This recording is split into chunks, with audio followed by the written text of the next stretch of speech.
BJP party office నుండి MLA Raghunandan Rao మీడియాతో మాట్లాడుతున్నారు. ఇప్పుడు లైవ్ చూద్దాం. ఒక చురుకని దుబ్బాక నియోజకవర్గ ప్రజలు అంటించి అన్ని నియోజకవర్గాలని మీరు సమదృష్టితో చూడాలి, అన్ని నియోజకవర్గాల పట్ల వివక్ష లేకుండా ఉండాలి అనేటువంటి ప్రాంత ప్రజల యొక్క ఆకాంక్షని వాళ్ళు చాలా స్పష్టంగా తెలియజేసిండ్రు. ఇంత జరిగిన తర్వాత కూడా ప్రజల ఆకాంక్షలన్నీ కూడా నియోజకవర్గ అభివృద్ధి మీద ఉంటే, నా ఎన్నికల ప్రచారంలో నేను చెప్పినటువంటి ప్రతి సందర్భంలో నేను చెప్పిన ఒకే ఒక మాట, గజ్వేల్కి, సిద్దిపేటకి, సిరిసిల్లకి తీసుకెళ్లిన రీతి లోపల దుబ్బాకకి నిధులు రావట్లేదు, ఆ నిధుల కోసం నా పోరాటాన్ని నేను కొనసాగిస్తాను అని చెప్పి నేను పలు సందర్భాలుగా చెప్పడం జరిగింది. ఆ మాట కట్టుబడి ఎక్కడ అవకాశం దొరికినా, రాష్ట్ర శాసనసభ దగ్గర నుంచి మొదలుకుంటే ఎప్పుడు మంత్రుల్ని కలిసే అవకాశం దొరికినా, ఎక్కడ వేదిక కనిపించినా నా నియోజకవర్గ అభివృద్ధి నిధుల కోసం అటు కేంద్ర ప్రభుత్వ పెద్దల్ని, ఇటు రాష్ట్ర ప్రభుత్వ పెద్దల్ని నిజాయితీగా ఒప్పించేటువంటి ప్రయత్నం చేస్తూ వస్తా ఉన్నాను. అయితే దురదృష్టకరం ఏంటంటే, ఆంధ్ర ప్రాంత పాలకులు ఉన్నప్పుడు కూడా ఇంత వివక్ష జరగలేదు ఎమ్మెల్యేల మీద.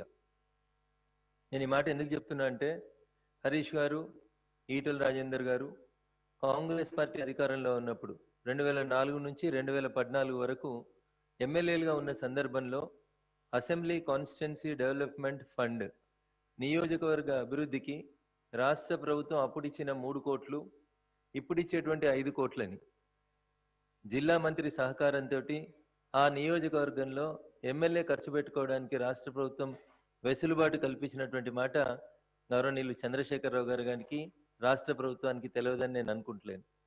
కానీ బాధాకరం ఏంటంటే, నా దుబ్బాక నియోజకవర్గానికి అసెంబ్లీ కాన్స్టిట్యున్సీ డెవలప్మెంట్ ఫండ్ 5 కోట్ల రూపాయల నిధులని ఈ సంవత్సరం కేటాయిస్తే, అందులోంచి 1 రూపాయి కూడా నేను ఖర్చు పెట్టుకోవడానికి అవకాశం ఇవ్వకుండా జిల్లా ఇన్ఛార్జి మంత్రి రూపంలో ఉన్నటువంటి వారు ఆ నిధులని తనకు నచ్చినటువంటి వాళ్ళకి, టీఆర్ఎస్ సర్పంచ్లకి, టీఆర్ఎస్ పార్టీ పెద్దలకు ఇచ్చుకుంటూ ప్రజల చేత ఎన్నుకోబడినటువంటి నన్ను అవమానించేటువంటి కార్యక్రమాన్ని చేస్తా ఉన్నారు. నేను గౌరవ ముఖ్యమంత్రి గారికి ఈ సందర్భంగా కలిసే అవకాశం ఎట్లాగూ లేదు కాబట్టి ఒక బహిరంగ లేఖని మీ ద్వారా రాష్ట్ర ముఖ్యమంత్రి గారి దృష్టికి తీసుకొస్తా ఉన్నాను. దుబ్బాక మీ జిల్లాలో ఉంది, మీ నియోజకవర్గాలలో ఒక నియోజకవర్గం, జిల్లాలో ఉన్నటువంటి 3 నియోజకవర్గాలలో ఇదొక నియోజకవర్గం. రాష్ట్రంలో ఉన్నటువంటి 119 మంది ఎమ్మెల్యేలని ఇర్రెస్పెక్టివ్ ఆఫ్ పార్టీస్ సమదృష్టితో చూడాల్సినటువంటి మీరు, టీఆర్ఎస్ ఎమ్మెల్యేలకైతే ఒక నీతి, మనకు అనుకూలంగా మాట్లాడేటువంటి కాంగ్రెస్ ఎమ్మెల్యేలకి ఒక నీతి, మనకు అనుకూలంగా నటిస్తే ఇంకొక రకమైనటువంటి నీతి, ఈ వివక్షను చూపించి అసెంబ్లీ కాన్స్టిట్యున్సీ డెవలప్మెంట్ ఫండ్ను కూడా దుబ్బాక ఎమ్మెల్యేగా నన్ను ఖర్చు పెట్టుకోకుండా మీ ఇష్టారాజ్యంగా మీరు కేటాయింపులు చేయడాన్ని బహుశా మీ దృష్టిలో ఉండి జరుగుతుందా లేజక జరుగుతుందా నాకు తెలియదు, కానీ ముఖ్యమంత్రి గారు మీ దృష్టికి తీసుకురావాలనేటువంటి ఉద్దేశంతో ఈ రోజు ఈ బహిరంగ లేఖను రాయడం జరిగింది.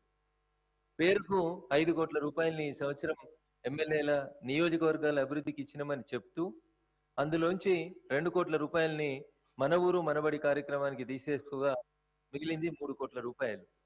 ఆ మిగిలిన 3 కోట్ల రూపాయలు కూడా సిద్దిపేట ఎమ్మెల్యే ఎట్లా ఖర్చు పెడతా ఉన్నారు, మెదక్ ఎమ్మెల్యే ఎట్లా ఖర్చు పెడతా ఉన్నారు, సిరిసిల్ల ఎమ్మెల్యే ఎట్లా ఖర్చు పెడతా ఉన్నారు, ఏ రకమైనటువంటి ప్రపోజల్స్ ని ప్రొసీడింగ్ రూపంలోకి మారుస్తున్నారనేది పక్కన పెట్టి, కేవలం భారతీయ జనతా పార్టీ నుంచి గెలిచానని, మీ పార్టీ శాసనసభ్యుని కాదని నా మీద వివక్షత చూపెట్టడం అనేది ఎంతవరకు సమంజసం అనేది ఈ రాష్ట్ర ప్రభుత్వ అధినేతగా ముఖ్యమంత్రి గారు ఆలోచించుకోవాలని చెప్పి ఈ సందర్భంగా నేను వారికి విజ్ఞప్తి చేస్తా ఉన్నాను.